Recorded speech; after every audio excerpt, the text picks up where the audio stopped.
What's up, kings and queens? It's your boy Dan from Daft Previews, and we've got a 4-game slate on the NBA, and I've got more of my best bets that I want to share with you.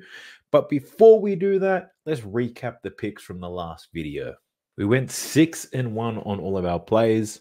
We took Jalen Duren for a double-double at plus money. It was a little bit sweaty, but he got it done. Jordan Poole over 2.5 3-pointers. That cash so easy. I think I even told you guys I was taking him for 5, and we hit that at plus 350. We had Drawler over 5.5 points. Easy money there. Klay Thompson over 17.5. Man, he finished on 18, but got done. Anthony Black over 6.5 points. I thought this was a loss, but then he scored 8 points in the fourth quarter. Let's go. And Walker Kessler over 8.5 rebounds. Another plus money play. Other bad plays at VIP hit. There was a parlay for Harden and Sexton, and that cash for us as well. So a really strong day on the VIP, but a strong day for all of the free picks as well. So things are coming along nicely. Now, if you're interested in getting every single bet that I play on the NBA, you can get my NBA package. You can use the code Day23. You'll get a 60% discount. This is the last day that I'm running this particular discount, and that will drop as the season progresses. This is going to close in about 4 weeks. So jump on, you'll get every single play, my straight bets, value plays, high value singles, and you get a daily recap, unit recommendations, all of that. You'll also get all the picks that I do on YouTube a couple of hours before that YouTube video is posted, so you can get ahead of the lines as well. Feel free to check it out. The link for that's in the video description below. It wasn't absolutely perfect. We still had one loser on the day. Sham Penny. We took his over 8.5 points, and I wasn't the only one. It was a really popular player of the day. And I said it in the video, like I was only taking it because he's been hitting it quite well. Like no reason, not because of the matchup, nothing like that. So upon reflection, stupid bet. I'm an absolute fool, but so are a lot of people by the looks of it. But we roll on. Hopefully we can get another winning day here. So in today's video, I've got 1, 2, 3, 4, 5 picks to share with you on a 4-game slate. I've spent hours and hours doing the research. I'll share with you all the picks, but I've also got 3 bets that I almost bet on. We can call them leans. And if you want to take those on, you can as well. If that sounds interesting, let's go. So jumping into Props Madness is the most advanced data analytical tool you can find on the NBA, and it's definitely given me an edge this season. If you're interested in checking out, there's a 7-day free trial in the video description below. Use the code DAFT and you get 25% off. I'm the only man on YouTube who can get you that discount, so feel free to check that out. Jumping into picks, though, we're looking at Cam Thomas. That's the very first pick that I have. Now, his points line set at 26.5. He's covered this in 2 out of 3 games. No Ben Simmons in this one, so his usage rate's going to be high. Now, I do like him to go over his points prop. I'll get that out on the table. But the bet that I'm actually playing today on Cam Thomas, and I need you to listen to this one, we're looking at his first quarter points prop of 6.5, and we're looking to bet the under. So I jumped into StatsMuse to show you this one. Props Madness is working getting first quarter splits. I don't have it just yet. So we're using StatsMuse here. And Cam Thomas, in the first quarter, in the 3 games that he's played this season, has scored 3, 3, and 2 points. So pretty slow starter by the looks of things. His line is set at 6.5 in this game. And look, he's under in his points prop in the first quarter. It's not due to a lack of trying. I'll tell you that. If you have a look at his attempts, 7, 2, and 4. So the shots are definitely going up. He's playing 8 to 9 minutes in that first quarter, but hasn't been able to deliver. His shot percentage has been awful. Like I said earlier, his points prop been hitting it really well, and that's because he tends to go off later in games. So I've broken down the numbers for you guys. 2.7 points per game in the first quarter, 4.3 attempts, shooting 13% from the field. Absolutely shocking. In the second quarter, he sees almost 5 points per game, 5 attempts, shooting 40%. In the third quarter, he's scoring 9 points per game on 4 attempts, but almost 70%. And then in the fourth quarter, this guy absolutely explodes. 14 points per game, 8 attempts, shooting 58% from the field. So the longer the game goes, the better Cam Thomas performs. So that's the main reason why I like his under in the first quarter. Now, if we look at the matchup data here for Cam Thomas, it does help us out a little bit. It's a very interesting one here against the Denver Nuggets. Denver, disappointing so far this season. They're actually the worst team in the league at defending the paint. Check out the shot zone right here. 28th to 29th paint overall, they are dead last, giving up points around the rim, right? Cam Thomas just happens to score 46% of his points around the basket. So why the hell am I taking the under? It can't just be the percentages. I've done a dive a little bit deeper using NBA.com to look at Cam Thomas's work in the first quarter and comparing it to the fourth. So his best versus his last. Now, check out these numbers.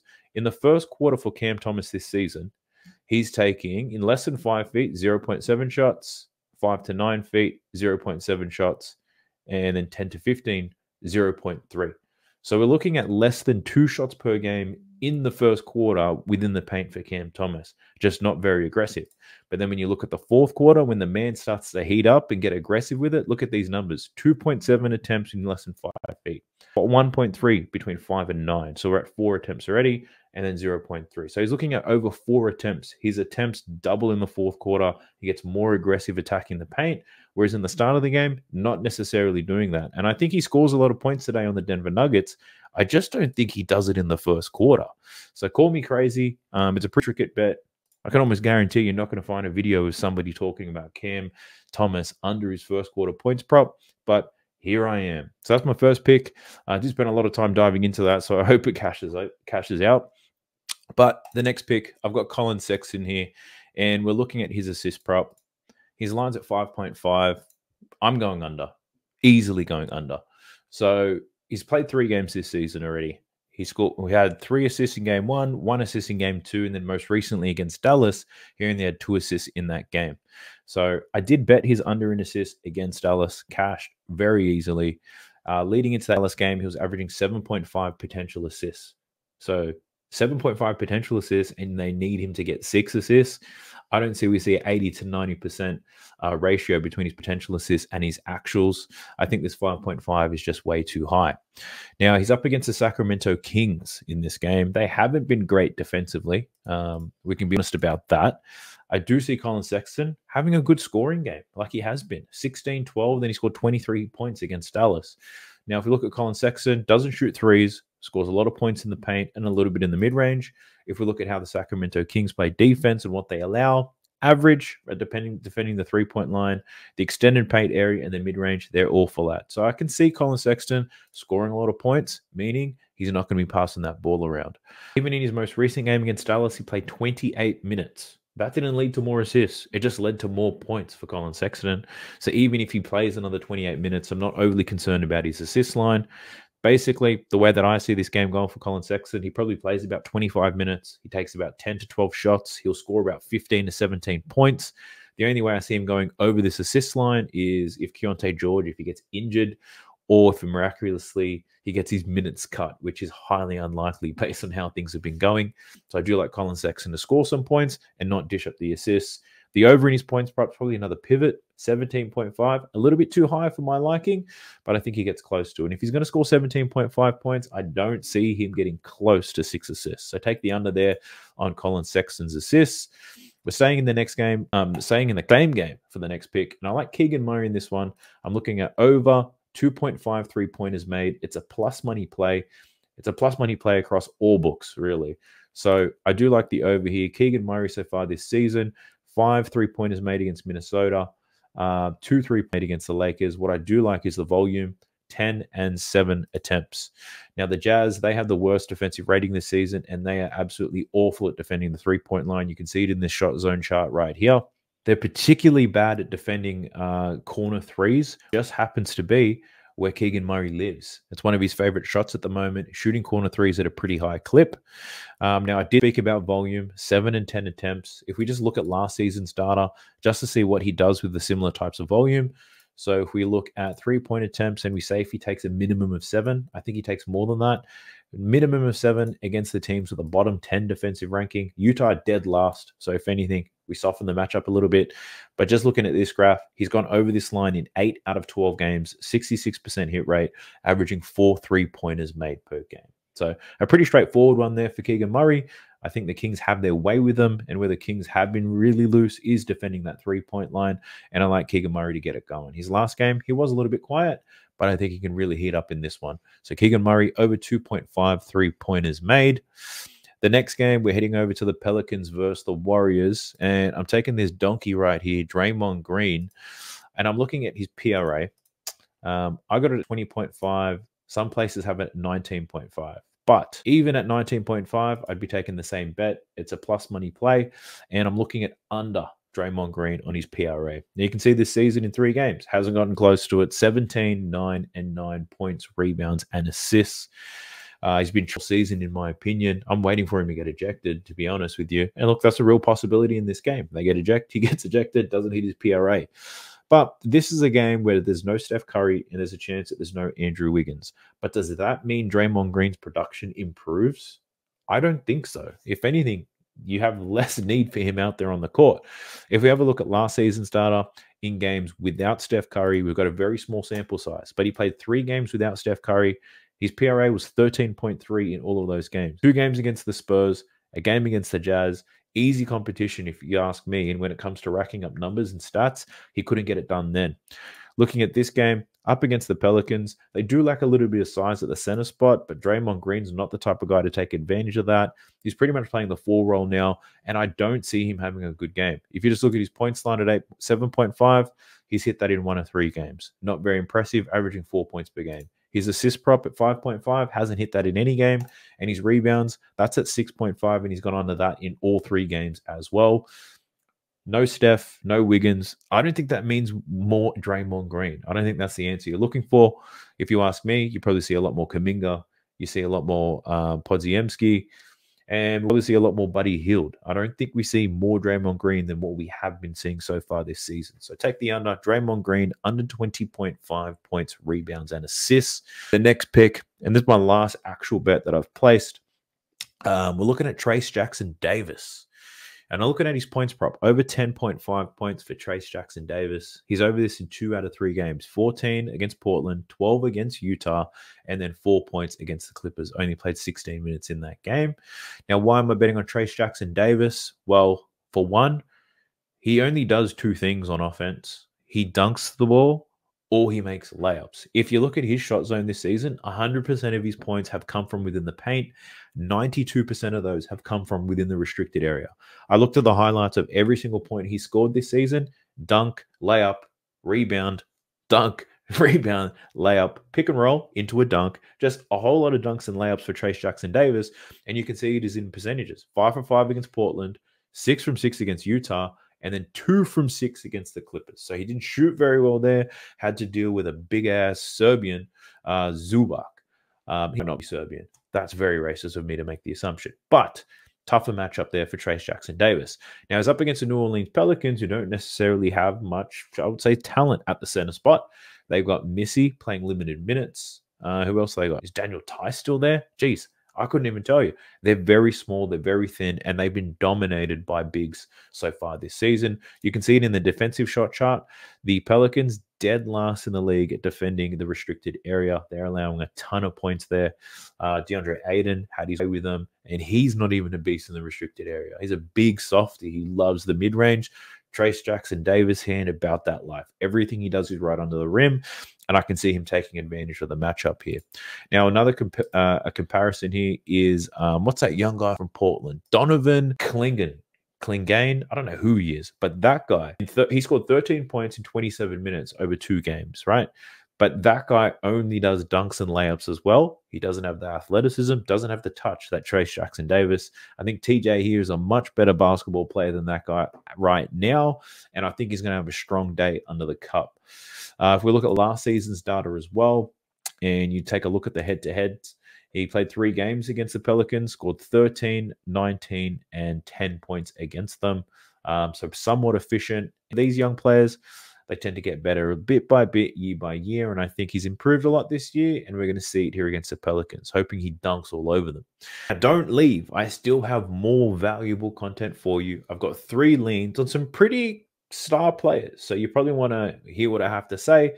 I was very close to betting them, but I already have a lot of bets on for a slate with only 4 games on, so I chose not to, but I do have the research for them, so I'm going to share it with you.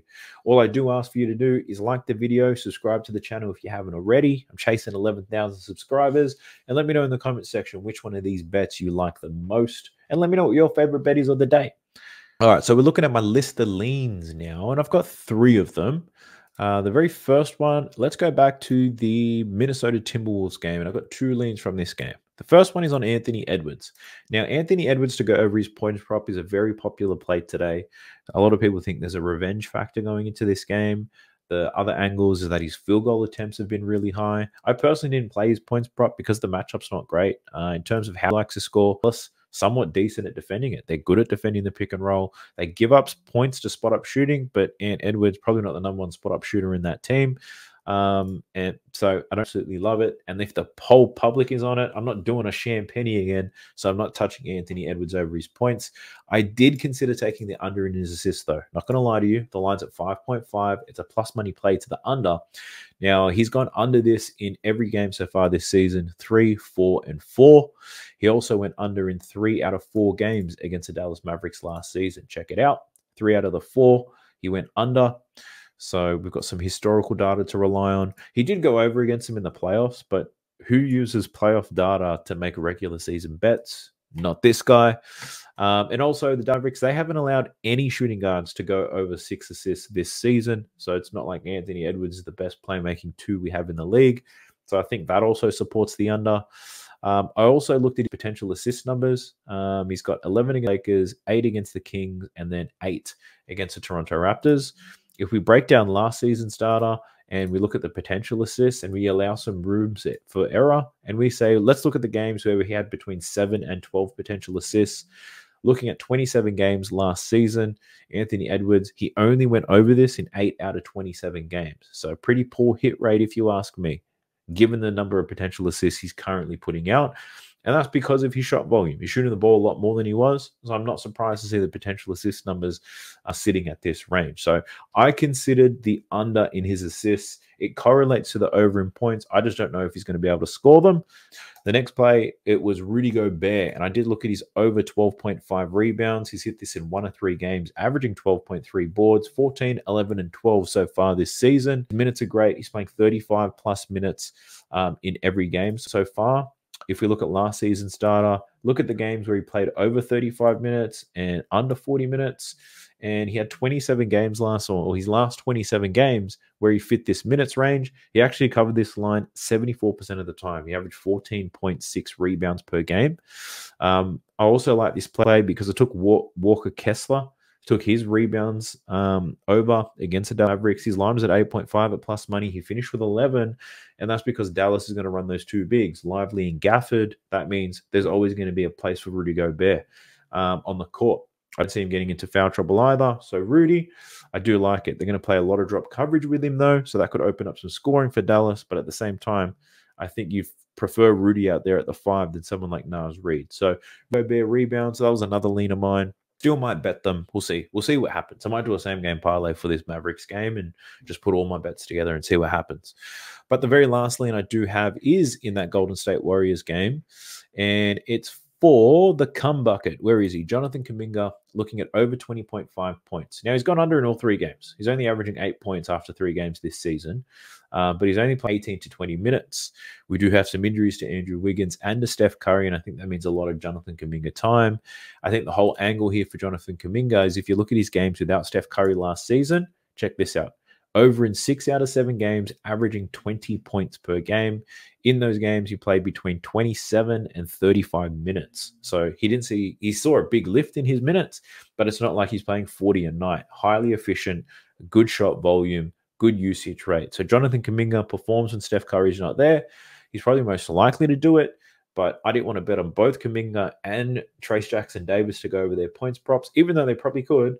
If the game doesn't go the way that I think it does, I don't want to get absolutely rammed up the arse. So Jonathan Kuminga over his points prop, I think it's a good look. Also, matchup-wise, I spoke about how the Pelicans give up points in the restricted area, and Jonathan Kuminga, you can see it right here, loves to score down there. So that's another lean. Let me know what you guys think. But they're the 3 leans that I have for you. So if you made it this far into the video, you know what I'm about to say. I thank you. I honestly do. For all of you guys who made it this far, you're helping me get this video out to more people. It's a pretty competitive landscape right now, I must tell you. There's a lot of people doing sports betting, giving out their stuff like that. And I think the competition is good. It's going to force me to be better. Plus, it's also going to give you more options that are out there. But for those who made it this far, I do appreciate it. Best of luck to you. Best of luck to me. Best of luck to us. Let's eat on this slate. Let's go.